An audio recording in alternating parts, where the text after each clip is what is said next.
If you own a portable digital music player or a smartphone, you are likely one of the millions of people who benefit from nanotechnology. Nanotechnology has allowed us to advance electronics to pack gigabytes of music and media in the palm of your hands. But this is just the beginning. Imagine in the future computer chips the size of a quarter running at truly phenomenal speeds, enhancing multitasking work productivity and delivering unparalleled photorealistic media. Nanotechnology refers to the research of creating and using materials at the length scale of 1 to 100 nanometers. A nanometer is 1/billionth of a meter. Research at this scale manipulates and controls individual molecules, or even atoms. Carbon nanotubes, commonly known as CNTs, are carbon atoms arranged in a tube geometry. They are of particular interest to electrical engineers because nanotube circuits can conduct electricity ballistically, meaning there is minimal resistance.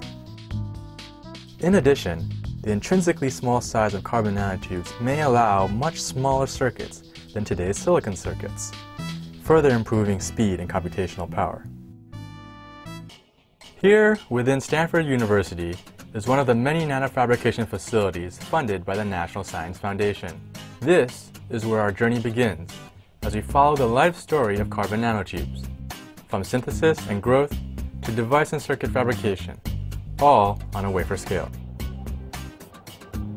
CNTs can be grown on quartz, the same material found at the heart of most wristwatches. The process first involves a long quartz anneal, which essentially bakes the quartz wafers for 17 hours in a furnace at 900 degrees Celsius.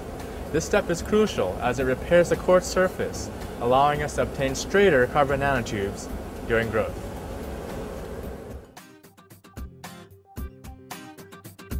On each quartz wafer, catalyst nanoparticles, which facilitate CNT formation, are placed in a stripe pattern.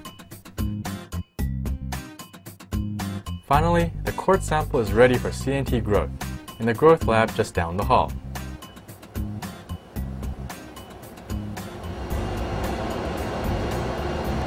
We have fine-tuned our CNT growth conditions so as to optimize density, length, and uniformity. After much research and engineering, we've arrived at an optimal temperature of about 860 degrees C and a subatmospheric pressure of about 300 torr. This method gives yield to straight, long, dense, and uniform carbon nanotubes, all on a wafer scale. Why are straight CNTs so important? Imagine some faulty wiring in your house. That could lead to your ceiling lights not being controlled by the correct switches. Similarly, CNTs that are misaligned would create incorrectly wired circuits. High density is also important as it has a direct impact on the performance by increasing current, just like how multiple lanes on a highway allow more cars to reach their destinations. What we have achieved here are carbon nanotubes compatible with very large-scale integration.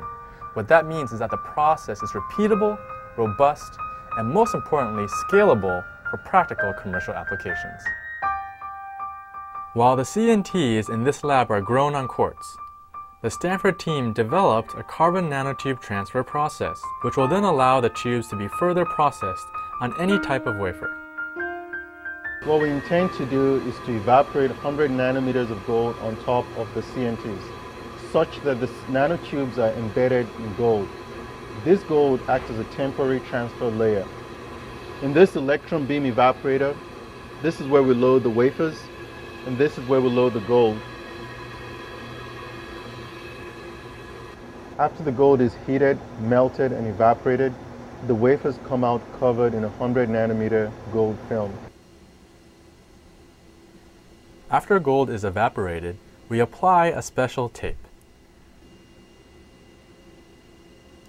The tape peels the gold away from the substrate, and the CNTs are also peeled off along with the gold. The tubes are then applied to the new substrate.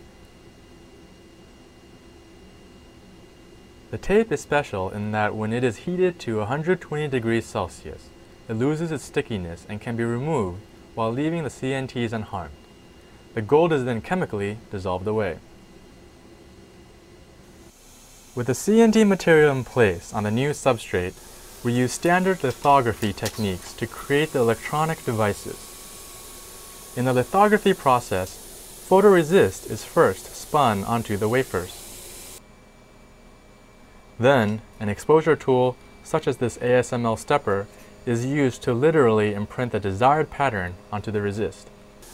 Next, the photoresist is developed to create the pattern. The overall process is very much like the exposure and develop process used for traditional camera films. Lastly, after metal is evaporated onto the wafer, we do liftoff, and the metal only stays in the pattern we previously defined. Half of the improvements in today's chips that allow for better processing speeds and lower power dissipation can be attributed to some form of device innovation. The choice of structure, geometry, and even metals can all affect the device performance and properties. To fully take advantage of CNTs, we need to optimize and experiment with all of these to find the very best. In the next step, the design process involves formulating design methodologies that stem from the analysis of optimal trade-offs. Jerry Zhang and Professor Mitra are experts in robust systems and will talk a bit about robust CNT circuits.